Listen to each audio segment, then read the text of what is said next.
right. Thank you for coming back for our part 3 of our reaction to Agent SAI SRINIVASA ATHREYA. I am Jaby KOAY, joined by SYNTELL KOAY. Yo, what's cracking, baby? Since you're watching this on YouTube, you'll see a cut-down version of our reaction because we're only allowed to show you a limited amount of picture-in-picture. If you wanted to watch the whole thing with us, uncut, uninterrupted, you should head over to our Patreon page, patreon.com/JabyKOAY, where you can watch the whole movie with us, but you will need your own copy of the film. We are watching it through Amazon Prime Video India, so you can open up the movie in an adjacent window to our reaction, and it's like you're watching it with 2 of your favorite pals from the internet. Now, let's continue on with part 3. Thank you again for being here. Here we go.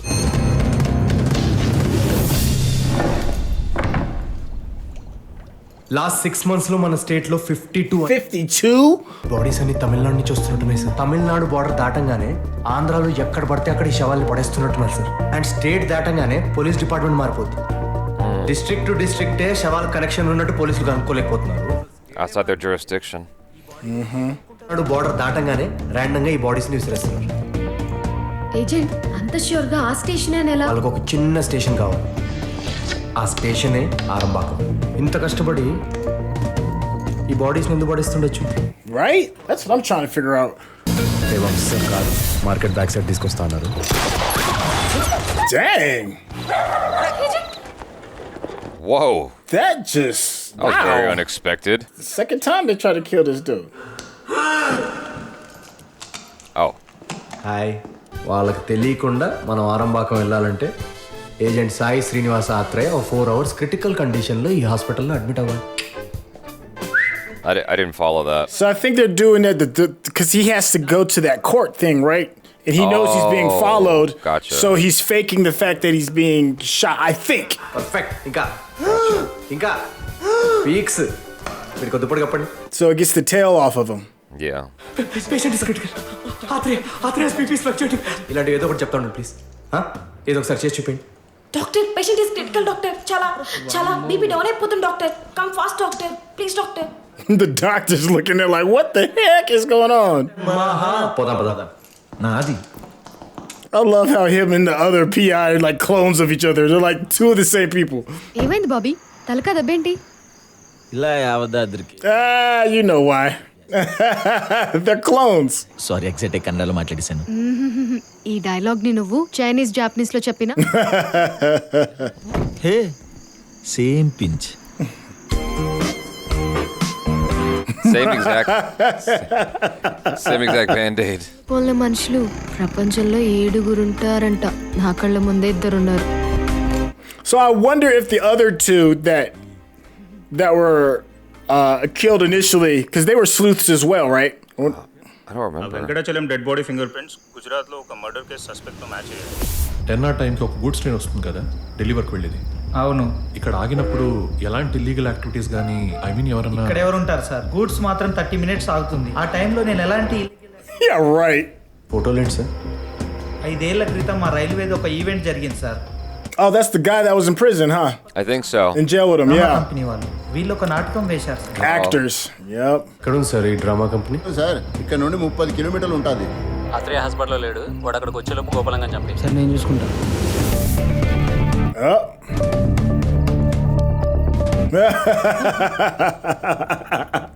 ఎక్కడున్నాం sir మనం? ఎవరా నువ్వు? ఒక small ఇస్తే మొత్తం చెప్పేస్తా sir. ఆ టైంలో నాకు ఫోన్ వచ్చింది.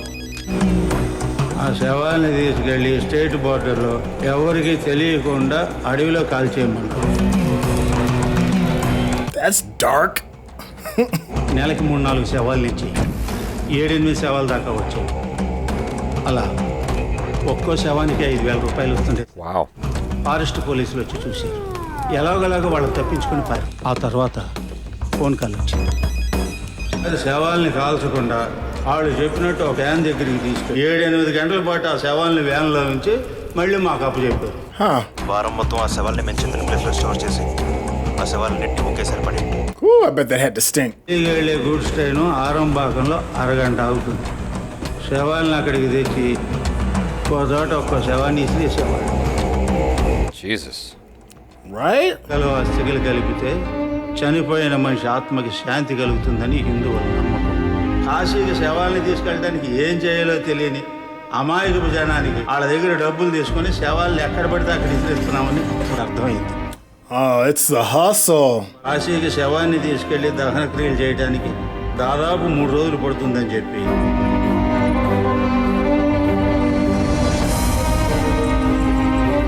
Damn. Grave robbing too on top of it? That's just terrible.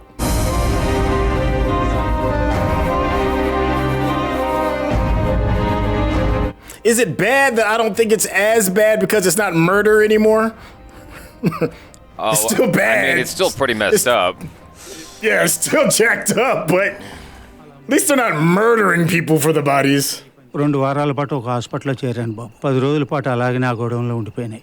3 నెంబర్లు నాకు పంపించి ఎప్పటికీ గుర్తుపట్టడానికి వీల్లేని ఒక అమ్మాయి ఫోటో చూపించి ఓ కథల్ని మీకు చెప్పమన్నారు బాబు. ఎవరు కాల్ చేస్తున్నారా నీకు? తెలియదు బాబు.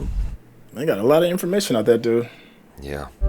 అది లేదంటే తెల్లవారుజామున అమృత గడియల్లో దహనం చేస్తే స్వర్గానికి వెళ్ళిపోతారు, మళ్ళీ జన్మంటూ ఉండదని. That's exactly what his uncle said to him about his mama. Dang, that's gotta hit home. That sucks. His mama was a part of that whole process. He got schemed. His dad got schemed too then. Yep.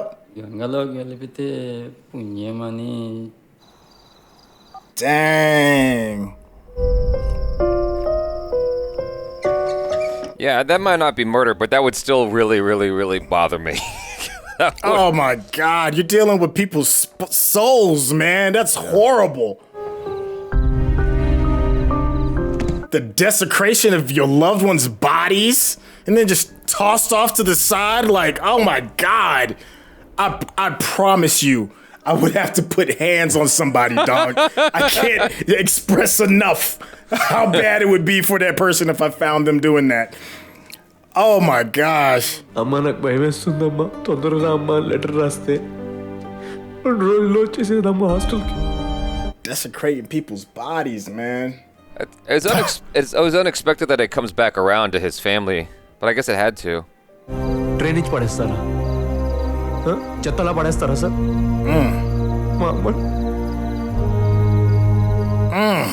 Gujarat murder ఎప్పుడు జరుగుతుంది sir? 5 days అవుతుంది. వెంకటాచలంలో దొరికిన body చనిపోయిన రోజులు అవుతుంది sir. 10 days. Thank you sir.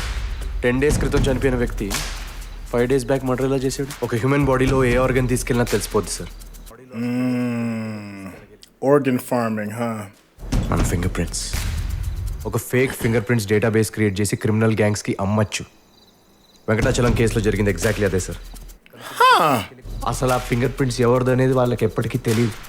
ఒకవేళ తెలిసినా తను ఆల్రెడీ చనిపోయాడు. సో ఆ మర్డర్ చేసిన వ్యక్తి ఆల్రెడీ చనిపోయాడని ఆ కేసు అక్కడితో క్లోజ్ అయిపోయింది. Right? I was way off. I thought it was organ farming. Crime deviation మాత్రమే కాదు సార్, ఫేక్ ఫింగర్ ప్రింట్స్ తో లేని వాళ్ళని ఉన్నట్టుగా చూపించి ఎలక్షన్స్ లో Wow. ప్రిన్సిపల్ గారిని కలవాలి. గ్రౌండ్ ఫ్లోర్ లో లాస్ట్ రూమ్ సార్. ఓకే. అయిందా పని? అయితాను సార్, అయితాను. ఎంతసేపు? 2 నిమిషాలు sir. He looks just like Scrat from Ice Age. And వాళ్ళందరికి సంబంధించిన డీటెయిల్స్ ఇందులో ఉన్నాయి. మ్యామ్, ఈ ఫొటోస్ అండ్ ప్రాజెక్ట్ మెటీరియల్ మేము తీసుకుని వెళ్ళొచ్చా? Okay, so they weren't sleuth clones. They were just students, and their project was that they dug too deep and ended up getting killed as a result of it. Yeah. Railway tracks దగ్గర దొరికిన bodies దేనికి missing complaints రాదు, ఒక బాడీకి తప్ప. ఎవరిది? కావాలి body. వాళ్ళ నాన్న వచ్చి మిస్సింగ్ కంప్లైంట్ ఇచ్చాడు. అప్పుడు చేతికి వేయించుకున్న పచ్చబొట్టులో ఈ అమ్మాయి చేతికి లేదేంటి? వసుదా ఇంకా బ్రతికే ఉంది కాబట్టి ఇదంతా చేస్తుంది తండ్రి కూతురులే సార్. ఆత్రేయ గడికి అసలు కోపాల మీద డౌట్ ఎలా వచ్చింది? ఏదో మిస్ చేశాం. వాడికి 2 days చాలు, మన బిజినెస్ అంతా బయట పెట్టేస్తాడు. వాడిని జైల్లో ఉంచితే సరిపోతుంది అనుకున్నాడు, కానీ సబ్ జైల్ ఫుటేజ్ ఏదో చూపించి బెయిల్ మీద బయటకు వచ్చేసాడు. జనాల్ని నమ్మించి మోసం చేసే వాళ్ళకి ఓ టెక్నిక్ ఉంటుంది సార్. బయట సొసైటీలో బాగా మంచి ఇమేజ్ ఉన్నట్టు కటింగ్ ఇస్తారు. ఈ ఫ్రీగా ఫుడ్ పంచడం, హాస్పిటల్స్ నడపడం, ఆ కటింగ్ పేరే బేతబల్లి అమ్మన్ ఎన్జీ. He thought they were there because he leaves the shutter open and the TV on, the lights on.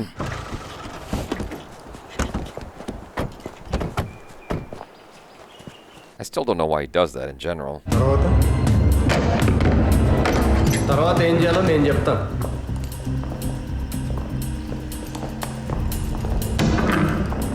How did me figure that out. బయట బియర్ బాటిల్స్ చూడు, కంగారులో ఎవరు పూర్తిగా తాగలేదు, సగం బియర్ అలానే ఉంది. Because they must have left in a hurry. మట్టి చూడు తడిగా ఉంది, పొద్దున వర్షం పడినట్టుంది. సాక్ష్యాలు కాల్చడానికి ట్రై చేశారు కానీ మంట మాత్రం ఇంకా ఆరలేదు. సో ఈ మంట వర్షం ఆగిన తర్వాత వెలిగించి ఉండాలి. ప్లేస్ నుంచి ఇంత తొందరగా తప్పించుకోవాలంటే వాళ్ళకి మిగిలిన ఒకే ఒక ఆప్షన్ ఆ రైల్వే స్టేషన్. ఈ ప్లేస్లో ప్రతి డీటెయిల్ చూస్తుంటే 1 hour బ్యాక్ వాళ్ళు ఇక్కడే ఉన్నట్టు తెలుస్తుంది. ఈ 1 hourలో ఆ స్టేషన్ నుంచి కదిలిన ఒకే ఒక ట్రైన్ టు బికనేర్. సేమ్ ట్రైన్లో కర్ణిమాత ఫెస్టివల్కి వెళ్తున్నాం. ఎగ్జాక్ట్లీ. ఈ టైంలో అమ్మవారు అక్కడికి తెల్లెలుకల రూపంలో వస్తుందని నమ్ముతారు. ఇలాంటి విచిత్రమైన నమ్మకాలతో వింత వింత ఆచారాల్లో పాల్గొనడానికి బోల్డ్ మంది వస్తారు అక్కడికి. మన వసదా చేసే ఫ్రాడ్ పనులకి easy.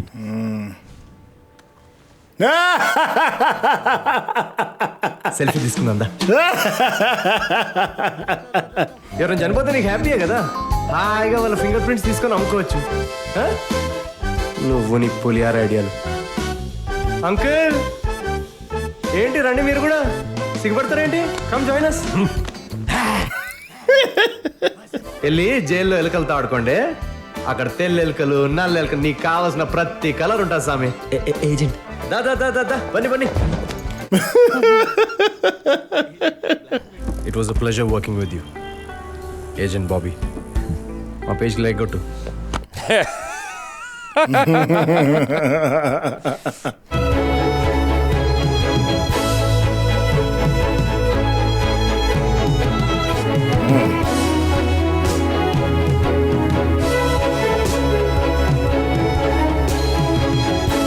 They brought it home with that Twin Towers. Jesus. Yeah. This was way more sophisticated than it was letting on initially. I was tricked in a good way, I guess you could say. Because, like, the way the trailer... I know you didn't see the trailer. Or if you did, you wouldn't remember it, I guess. But, like, the way this was pitched was almost like an Ace Ventura in a way. But, like, just this guy who thinks he's competent, but he's really not. And you're sort of rooting for him, even though he's a total underdog. Because he really doesn't know what he's doing, but he is going to learn on the job, is the impression I got. The premise is just a little bit odd because he's this guy who's been completely educated by movies, but his education is legit. Right. That's a very weird premise to, take us into, as a window into this very serious conversation. I'm like, all right, sure. The thing is, okay, just so you guys understand where we're coming from, as Americans, with American sensibilities, what you do in those first 30 minutes is extremely key because it sets the tone and the stage for the rest of the movie. Yeah. And so, to start out as this goofy comedy thing and then it just goes full-blown serious, the only thing I can compare this with that makes any sense to me is Shaun of the Dead and maybe Hot Fuzz. Because Hot Fuzz and Shaun of the Dead kind of do the same thing where it's like it starts out as this goofy thing and then it goes full serious and then comes back to goofy by the end. I'm like, okay, that's the only way I can sort of just make sense of it in my like limited scope of sensibilities and whatnot. And so like I enjoyed what we got here. It's just not what I was expecting. Yeah, I think the closest thing I can compare it to is Brick. Because of the sleuthiness of it. Okay. It's kind of lighthearted at times, especially with the language of Brick. But then when it gets serious in Brick, it gets really serious. Yeah. And then, but there's still characters that are still really quirky that add a weird, like, lightheartedness to it as well. Obviously, there's still two drastically different films, but that's the closest reference that I could come up with. Because like you said, like that first 30 minutes, I really did think it was going to be like, Ace Ventura. And I was on board with it too. I mean, because the dude, the lead is charming, Naveen. Yeah, but that switch, it made me pause a little bit because I wasn't ready for the switch. So it slowed down like tremendously. It had a really big slowdown for, I say like a good 15, 20 minutes. But then once my mind got like, okay, we're in this space now, then it kind of like sped up and we're getting into him like breaking it down and him becoming like this Sherlock Holmes. There's a lot of really cool homages throughout the whole thing. There's an homage to the BBC version of Sherlock Holmes with the way that he's going about it. The scene where he had like the full-blown revelation of how everything broke down was straight from The Usual Suspects. The director and the writer lets you know that all of this is going to happen when he talks about some of the films and projects that influenced him to become this private detective. So I just thought it was like really, really well done with those hat tips. Yeah. There's this Guy Ritchie movie called Revolver that most people haven't seen. It being a Guy Ritchie movie, it's starring Jason Statham. You're thinking, oh, this is going to be like Snatch. It's going to be goofy, like kind of like Lock, Stock, that sort of vibe. And you get there, you get most of the way into the movie, you're like, oh, this is not like those movies at all. Like it started you off like that, and you get all the way to the credits, and you realize the movie's about ego and psychology, and there's this whole thing during the credits of like showing you testimonials from like therapists and psychologists talking about the ego, and I'm like, what? That's not what I bought the ticket for, but all right. And so I got thrown off in the same way here. It's like I do appreciate what it was saying, and I wonder if it was a Trojan horse, because like maybe, because I don't take India to be a country, with regards to the film industries, to be a country that is like risk averse. They'll tell stories about anything and people will watch it. It's not like the States. It wouldn't seem like this would be the reason, but it's the only thing I can think of, which is it's a Trojan horse. We're gonna like lure you in with this comedic element, but really it's about the serious element over here, because you would not buy a ticket to watch that otherwise. Right. I see where you're going with that. Yeah. But like I wouldn't suspect Indian film companies to be afraid of like taking on a serious matter. There's lots of serious movies in India that make lots of money, so it's just interesting like as a direction. But I don't know, man. it was interesting because like he was uncovering stuff along the way. I'm waiting for that scene where his assistant goes, "You're a fraud.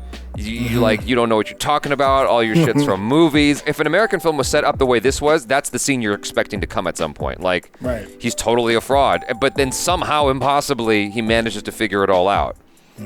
Like, that's what I was expecting to unfurl here, but it just didn't. Like, he just knew his shit. I'm like, okay, that's the movie. All right. You know? Yeah, he was good. He was thorough with it. The subject matter is interesting. I would have never thought about piecing together a storyline that circles around religious fraud. But I thought it was really cool how they talked about like religious fraud, how that is a very real thing. And then they tied in something else, like the dangers of that. Like, it's not just that by itself, not just getting paid money for people that are giving up loved ones, but then also using those bodies for even more nefarious needs.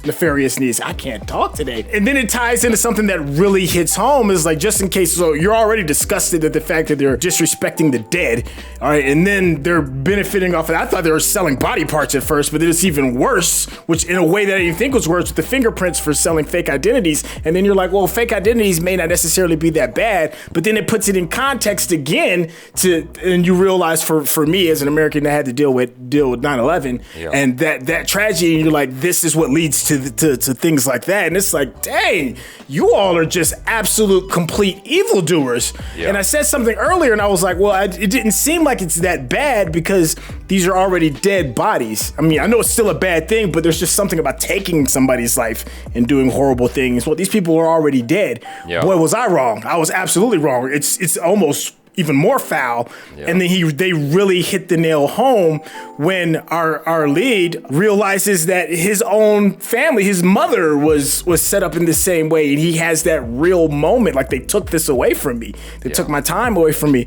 I thought that was like really cool in a creative way to touch on all of those in a way that would make you care. Yeah, it brought it full circle back to him and made it personal for him. That was interesting how they did that. Even though they started off with that scene in the movie, I kind of was expecting that maybe the whole reason he became this agent SRINIVASA ATHREYA was because of his mom. Like, maybe something happened with his mom that he was trying to uncover, and that's what put him on this path. I didn't anticipate that it was going to come full circle, that this thing that's a tragedy for him, that haunts him deeply and he just doesn't talk about, is what he's going to stumble upon in like resolving this major case. Them mentioning 9/11 is so interesting to me, because then they immediately show 26/11, I think is what I saw there, which is essentially India's 9/11, because they had a terrorist attack that, they got hit pretty hard by some Pakistani terrorists and something crazy. And anyway, we can watch a movie about that sometime too. It's interesting because it's like, it's the super low budget movie. You can tell it's low budget, but it's talking about stuff that is like several orders of magnitude above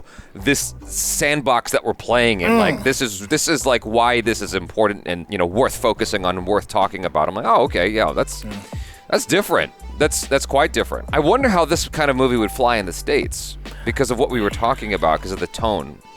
I wonder how it would go down. I'm just curious. What do you think? I don't know if it would hit in a positive way for here in the States, because we're so ingrained with Western storytelling. Yeah. I think we're just now starting to get out of that within like the past 5 years, and realizing that there's different forms of storytelling, and the international storytelling scene is really forcing us to look at narratives a lot differently. Yeah. So I'd say this film 5-10 years ago probably wouldn't have had the same kind of reception. Probably wouldn't have had a super warm reception. Yeah. But maybe now and even 5 years from now, it will be looked at in a totally, completely different light as we get more accustomed to different storytelling. The more I think about it, though, I think that your comparison to Brick is actually quite interesting because Brick had that very noir sort of feel to it, or neo-noir, and this definitely has that as well, even though there's like flares of comedic elements there. The way it's shot, moody lighting and whatnot, like even when he's in the jail and it's like 1 point lighting, you know, it's just like one source. I'm like, oh, okay, this is really interesting. Like throughout the film, you can see like they're just getting as creative as they can with this low budget lighting, but they're making it work. And I think that, you know, hat tip to the director of photography for just like finding, or the director as well, I suppose, for finding ways to creatively shoot this and just make it work within their budget. The overuse of wide angle lenses made me think that perhaps it was low budget, because I'm like, why would you use this so much unless you're just like a what's his name, fan, the guy who directed A New World. He also directed Tree of Life. I can't remember his name for the life of me right now. But like this guy's always using wide angle lenses. Every movie's like wide angle. I'm like, damn, dude, like you could use more than a 16 mil lens. It's okay. You know, barring that, like it just, my automatic assumption was that maybe it's to help make it feel bigger than it is. Because like, just to give you guys some context, if you're looking at real estate photos, often they're shot wide angle because it gives a sense of the room being bigger than it is. Because like it could be a small room, but if you shoot with a wide angle 15 mil, it'll look like a huge room. And so here, you know, when they're inside of his office, you can see it's wide angle because the pillars that are, you know, helping to sustain the structure of the building are kind of curved. That's not how those look in real life, right? And so you can tell that it's wide angle because it's got that curvature to it. And I'm like, okay, so maybe it's a very tiny room, and they're just working with what they get, with what they have in order to have a 2-shot. You know, it's like the room isn't really made for shooting with like a 50 mil inside that space. Yeah. So that's what I thought. Outside of the distraction for me of the wide angle lens being overused, I thought that it was actually very well executed in terms of how it was shot. Yeah, to piggyback on what you're saying, like technically speaking, they made the best out of all of their spaces. I think wide angles, like you said, shows you a little bit more and forces your brain to process more of the image, which does a lot of the heavy lifting regarding storytelling. That's probably why that director that you mentioned earlier regarding Tree of Life, they use it. It forces a narrative like subconsciously. They made a really good use of space. To me, I think one of the big W's that the filmmaker did was the use of the score. Yes. It was really well done, and it changed up really a lot. Sometimes it was quirky and boppy. Sometimes it was really fast paced. It did really good jobs of setting tones when things needed to be serious, and really good job of building suspense. A lot of the instrumentation that was used sounded like natural instruments as well,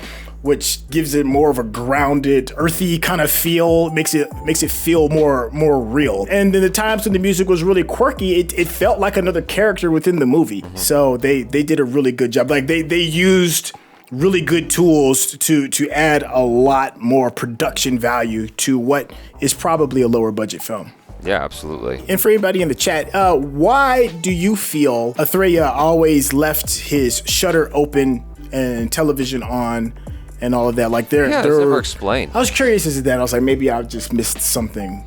Maybe culturally, it was a miss for me on that. It seemed like just a quirk, but right.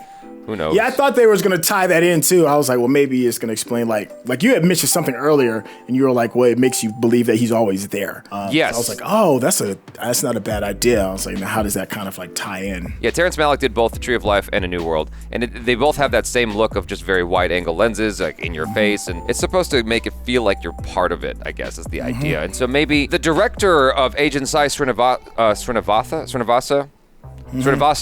Sorry. He is obviously a fan of Western cinema. Like, it's so overtly mentioned in the movie. He might be a fan of Indian cinema as well, and there might be references and nuances to Indian cinema, but like, all that was lost on me because I didn't hear or notice any of it. I only noticed, there was like a mention of Amitabh Bachchan and a mention of A.R. Rahman while Naveen Polishetty was in the jail in the first hour of the film. But outside of that, there wasn't any references to Indian cinema that I was aware of until the credits when they mentioned Bahubali.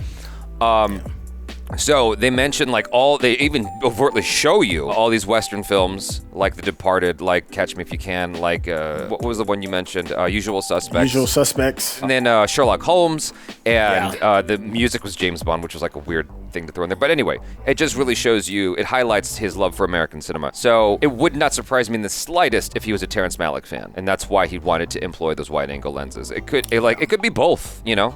It could be the low-budget angle. It could be that he's a Terrence Malick fan. I'm sure there's a lot of nuances and inspirations in the film from Western cinema that even we missed. But the way he resolved where the villains were located, like that whole thing of decoding all the stuff, I'm like, oh, that was straight out of Robert Downey Sherlock Holmes. Because when I watched Sherlock Holmes, I was frustrated with the ending, with the third act of Robert Downey Jr. like uncovering everything, because I'm like, I didn't feel like I got any of those details. It's just like he starts going, oh, this and this and this and this. I'm like, yeah, I didn't see that. Like, the movie didn't even show it to me. It conveniently left that off screen. And I remember talking to a mutual friend of ours about that. He goes, yeah, that's because it's Sherlock Holmes, and it's supposed to feel kind of like that. Like he's picking up stuff that no one else does. For me, I like it when they show you things and you just didn't know you saw it. The way he was decoding that scene with the fire, the footprints, and all that. I'm like, yeah, none of that was clued in, but it's all good. I mean, he's basically Sherlock Holmes. Taking it back to the message of the movie, because you were like, and you mentioned it even in this discussion, you're like, maybe it wasn't that bad because, they didn't actually murder anybody. These people are already dead and whatever. But it takes me back to the thing that's just like, there's two angles to it. The first angle is just like the religious angle, which you already know my stance on religion, and then people taking advantage of it. And so this is where I get frustrated with religion, and I'm also just as frustrated with the people taking advantage of those who subscribe to religion. Because I'm like, yo, that's just evil. Like, like the preachers are like, the power of Jesus will heal you. Like those individuals who they convince subscribers of religion that they have been healed even though they're not. The power of the mind is something magical, but a lot of these people are taking advantage of others from their religious beliefs, and that just gets me really riled up. And so, yeah, it's not as bad as murdering anybody, confining it to that aspect and not taking into consideration the fingerprints and terrorism and all that. Just confining it to that part of the conversation. It's still super fucked. Like the way they're just throwing the bodies off the side. Oh my gosh. Yeah, that was so disturbing to watch them just take the dead and just throw it off like trash. And there was a few cuts of that, like a few. Yeah. We spent a good 2-3 solid minutes of them chucking bodies off the train. That's a long time, man. And each time the body hits the ground, it's just like, oh God, because then you really start thinking okay, a perfect example is when he's explaining the pain that he has about his mother going through that same process. And I immediately went to my own mother, immediately. Yeah. And like you, I definitely have my own opinions regarding religion, but regardless if I know the truth or not, there's something to be said about the defiling of somebody's body and the misappropriation of how the soul is going to be delivered in the afterlife. However you believe it or not, you don't want anybody else with thoughts of only profiting to get in the way of whatever that next step is to the afterlife. It's just appalling. Yeah. Like I said, I may not have the world's greatest, relationship with religion as well, but I'll be damned if I'm gonna let anybody, interrupt that process that a loved one is going on into the next life, regardless if I understand it or not. Yeah. That's appalling, man. Yeah. And them bodies hitting the ground and them doing that's just, in my belief, funerals are not for the dead, it's for the living. It's for those of us who have survived that individual, we have to deal with that grief. And to take that from us and to take advantage of our vulnerable emotional state, so that, you get 5,000 rupees off this vulnerable individual, that's just how just sick is that, Yeah. And this is not just something for chuckles, for yeah-yeahs. It's this is for... this is connecting it to real life. They're showing you all those newspaper clippings. By the way, if any filmmakers are watching this, slow down, please. I am a native English speaker, and I could not read that shit. It was going by so fast. I'm like, I want to get all the data. Yeah. I couldn't it was like Cliff Notes. Yeah. I got half. I saw the word terrorist. Yeah. I saw, and then it was on the next one. I was like, oh, Okay, well, I know that was bad, so. Exactly. It gives me anxiety. It gives me real anxiety because I'm like, okay, I have to read this as fast as possible because it's gonna move on. I can't even be emotional. Like I have to just, it's got, okay, next one. Like, you know, and it's just like, I start having like shortness of breath. I'm like, I just need to get the data. You can't even enjoy yourself. Like, calm down. It's like, can you? It's like, please let me be moved, damn it, please. Exactly. Just... Too much. Jesus. That happens to me with a lot of Indian films where they have the epilogue, and I'm like, oh shit, here we go. And then it just flies. I'm like, I don't know how anybody's reading this shit. Like, it's gone. It's gone. You catch that? Yeah. Wish I had the pause button. Oh man. I thought that was interesting though, how they tied it all into like real life stuff, because it's definitely not like selling itself like that at all. You know? No, we got something totally different, and maybe that was what the director's intent was. Yeah, but enjoyable nonetheless. It was definitely more sophisticated than I initially let on. So, you guys, thanks so much for hanging out. Hopefully you enjoyed that, and do let us know your feelings in the comments below. Subscribe if you haven't already. Hit that bell icon, please, all notifications, and vote this up to let YouTube know you're enjoying what you're watching. Follow SYNTELL with the Intel, at SYNTELL on Instagram, and youtube.com/SYNTELL on the YouTubes. Thanks again for hanging out. Oh, if you're watching this on Patreon, thanks for supporting us. I'm Jaby KOAY. This is... Hey, it's your boy SYNTELL. Peace out.